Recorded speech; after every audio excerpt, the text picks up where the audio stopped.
Araw-araw habang ako ay dadaan sa lugar na ito, lagi-lagi kong nakikita itong isang ina.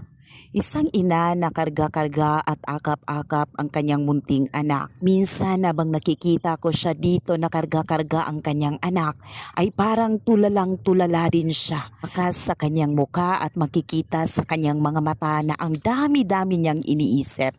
Kaya sa hapong ito, tara, samahan niyo ko, kakausapin natin ang babaeng ito. Lalapitan natin to, guys. Sobrang init. May bata siyang dala. Ha? Kinsa? Ako pare. Ano man?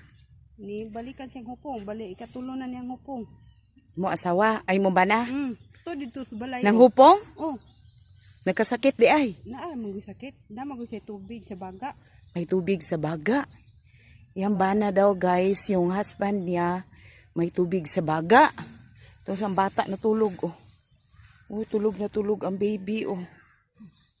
Kumain ka na. Mana, tapos na akong kumain. Tapos ka nang kumain. Dito ka kay mainit.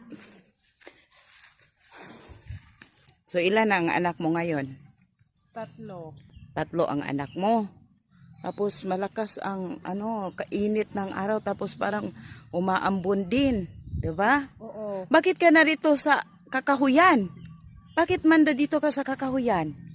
Kasi malamig dito doon sa bahay. Init man. Ano man ang iniisip mo ngayon? Parang problemado ka, dala-dala mo pa yung bata. Ha? Wala akong problema. Ano man ang problema mo? Gusto ko kumuha ng papili sa bata para gamitin sa eskwela. Kamagulangan. O kamagulangan. Kay kunin yung papilis. Magkano lang ba yung papilis? Mura o 5. Ha? Tag 55? 155? 155? Katong dako, si Saniboy ba? Sunny Boy. Hindi pa siya naparegister. Wala pa. Wala pa siyang Rehistro, wala pa siyang bunyag. wala i-register. Wala ding Sa kuwan, sa Santa. sa Santa. Tapos, gusto mong para puntahan mo doon sa Santa Oo.